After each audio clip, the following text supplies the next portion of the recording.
اعوذ باللہ من الشیطان الرجیم بسم اللہ الرحمن الرحیم۔ سامعین اور ناظرین، میں نے اپنی ایک سابقہ ویڈیو میں جس کا عنوان خال المسلمین بمقابلہ امام المتقین تھا، میں متعدد غیر شیعہ کتب سے یہ دکھایا تھا کہ معاویہ نے جب مولا علی علیہ الصلوۃ والسلام کے سامنے فخر کیا تو امیر کائنات مولا علی ابن ابی طالب علیہ الصلوۃ والسلام نے معاویہ کو یبنا عاقلۃ الاقباد یعنی اے جگر چبانے والی کے بچے کہہ کر مخاطب کیا، اور سامعین یہ جملہ اتنا مشہور ہوا کہ آج تک مظلوم ظالم عورتوں کو جگر خوارہ یعنی جگر چبانے والی کہہ کر مخاطب کرتے ہیں، جیسا کہ ایک مشہور و معروف سیاست دان شیر افضل مروت نے مریم نواز کو جگر چبانے والی کہا ہے۔ سامعین، شیر افضل مروت کے اس بیان پر دیوبندی، اہل حدیث اور دیگر غیر شیعہ حضرات بہت ناراض ہوئے اور سراپا احتجاج بھی ہوئے۔ دیوبندیوں کے مفتی طارق مسعود کے نزدیک ہند، جنہیں ہندا بھی کہا جاتا ہے، سیدنا حمزہ علیہ الصلوۃ والسلام کا کلیجہ چبانے والی روایت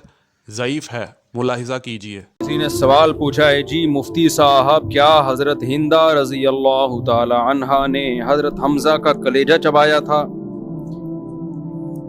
ان کے اس عمل پر اسلام لانے کے بعد طعن و تشنیع کرنا کیسا ہے؟ ابھی بھی ہمارے سنیوں میں بہت سے لوگ آپس میں ایک دوسرے کو طعنے دینے کے لیے کلیجہ چبانے والا یا کلیجہ چبانے والی جیسے الفاظ استعمال کرتے ہیں۔ ایسے لوگوں کے لیے کا آخرت میں کیا انجام ہوگا؟ پہلی بات، حضرت ہندا کے بارے میں جو یہ روایت ہے کہ انہوں نے حضرت حمزہ کا کلیجہ چبایا تھے، روایت صحیح نہیں ہے، بہت ہی کمزور روایت ہے۔ اس سے یہ دلیل پکڑنا، اس کو یقینی طور پر بیان کرنا کہ انہوں نے کلیجہ چبایا تھا، یہ ٹھیک نہیں ہے۔ اب آپ کے سامنے اہل حدیث کے بہت مشہور سکالر ابتسام الہی ظہیر کا ہندا کے بارے میں موقف سنانے لگا ہوں۔ دکھ ہوتا ہے، پولیٹیکل لوگ بھی بغیر سوچے سمجھے حضرت ہند کے اوپر، جن کو ہم ہندا کہتے ہیں، پاکستان وغیرہ برِ صغیر میں ان کو ہندا کہا جاتا ہے، سیدہ ہند کے بارے میں زبان درازی کرتے ہیں، جی کلیجہ چبایا، جی یہ کیا۔ پہلی بات تو یہ حدیث ضعیف ہے، یہ ساری کی ساری روایت ضعیف ہے کلیجہ چبانے والی، اور بالفرض اگر سچ بھی مان لی جائے تو اسلام قبول کرنے کے بعد تو سارے پچھلے گناہ معاف ہو جاتے ہیں۔ کہ حضرت خالد ابن ولید نے احد کے مقام کے اوپر پیچھے سے حملہ نہ کیا، کیا سارے کے سارے صحابہ پہلے غیر مسلم نہیں تھے؟ یہ کیا بات ہوئی؟ جب اسلام آ گیا تو صاحب کا ہر گناہ معاف ہو گیا، پچھلے سارے کے سارے گناہ معاف ہو گئے، لیکن پھر بھی سیدہ ہند کو نشانہ بنانا۔ جی سامعین، آپ نے ملاحظہ کیا کہ ابتسام الہی ظہیر کے نزدیک بھی ہندا ام معاویہ کا سیدنا حمزہ علیہ الصلوۃ والسلام کا کلیجہ چبانے والی روایت ضعیف ہے۔ سامعین، ہم تو بچپن میں نصاب کی کتابوں میں بھی یہ بات پڑھتے آئے ہیں کہ ہندا نے رسول معظم صلی اللہ علیہ وآلہ وسلم کے محبوب چچا حضرت حمزہ علیہ الصلوۃ والسلام کا غزوہ احد کے موقع پر کلیجہ چبایا۔ اور سامعین، آج انہی کی مشہور و معروف اور ان کے نزدیک قابل اعتبار کتابوں سے دکھانے لگا ہوں کہ غزوہ احد میں ہندا نے حضرت حمزہ کو نہ صرف قتل کروایا بلکہ ان کا کلیجہ بھی چبایا۔ سامعین، پہلا حوالہ غیر شیعہ حضرات کی مشہور و معروف کتاب تاریخ طبری ہے، جو کہ نفیس اکیڈمی سے چھپی ہے۔ جلد اس کی 2 اور باب کا نام شہدائے کرام رضوان اللہ علیہم اجمعین کا مصلح ہے اور صفحہ 187 ہے۔ اور سامعین،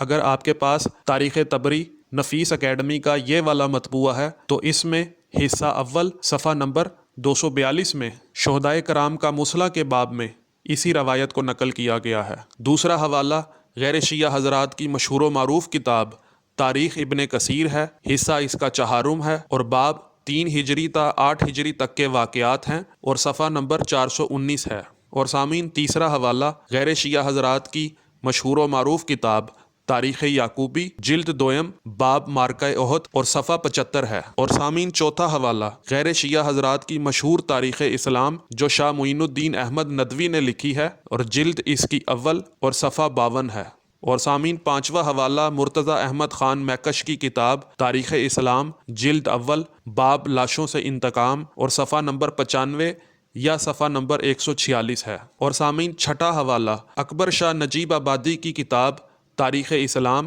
باب میدان جنگ کا نظارہ اور صفحہ نمبر 121 ہے۔ اور سامعین، ساتواں حوالہ غیر شیعہ کے مصنف اسماعیل بن علی عماد الدین ابو الفدا کی کتاب تاریخ ابو الفدا صفحہ نمبر 52 کا ہے۔ اور سامعین، آٹھواں حوالہ سابق وائس پرنسپل اور صدر شعبہ تاریخ اسلامیہ کالج لاہور پروفیسر سید عبد القادر اور دیال سنگھ کالج لاہور کے تاریخ کے استاد سابق پروفیسر محمد شجاع الدین کی کتاب تاریخ اسلام صفحہ نمبر 67 کا ہے۔ اور سامعین، ابن ہشام نے اپنی تالیف سیرت النبی، جس کا ترجمہ مولوی عبد الجلیل صدیقی نے کیا ہے، اور یہ اعتقاد پبلشنگ ہاؤس نئی دہلی سے چھپی ہے، اور باب حمزہ اور ہند ہے کہ صفحہ 74 میں بھی اسی روایت کو نقل کیا گیا ہے۔ اور سامعین، اگر آپ کے پاس ابن ہشام کی تالیف سیرت النبی قطب الدین احمد صاحب محمودی کی ترجمہ شدہ ہے تو اس کی جلد 3 اور صفحہ 25 میں بھی اسی روایت کو نقل کیا گیا ہے۔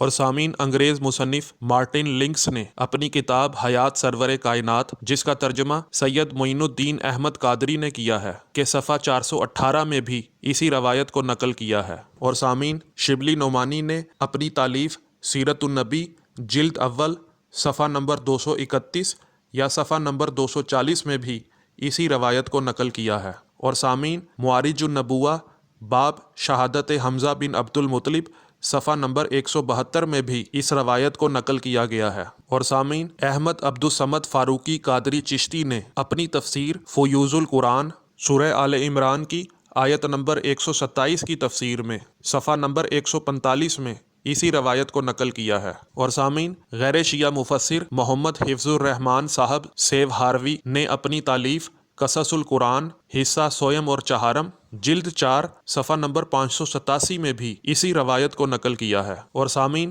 غیر شیعہ مفسر محمد ثناء اللہ عثمانی مجددی پانی پتی نے اپنی مشہور و معروف تفسیر مظہری جلد 5 صفحہ نمبر 465 سورہ نحل آیت نمبر 128 کے ذیل میں اسی روایت کو نقل کیا ہے۔ اور سامعین، قاضی ثناء اللہ پانی پتی نے اپنی تفسیر مظہری میں سورہ آل عمران کی آیت نمبر 144 کی تفسیر میں جلد 2 صفحہ 168 میں اسی روایت کو نقل کیا ہے۔ اور سامعین، غیر شیعہ کے بہت بڑے محدث اور مورخ جلال الدین سیوطی نے اپنی مشہور و معروف تفسیر در منصور میں سورہ آل عمران کی آیت نمبر 152 کی تفسیر میں جلد 2 صفحہ 232 میں اسی روایت کو نقل کیا ہے۔ اور سامعین، غیر شیعہ کے ہاں بہت بڑے مفسر ابن کثیر نے اپنی تفسیر ابن کثیر میں سورہ آل عمران کی آیت 149 کی تفسیر میں جلد 4 صفحہ نمبر 493 میں اسی روایت کو نقل کیا ہے۔ اور سامعین،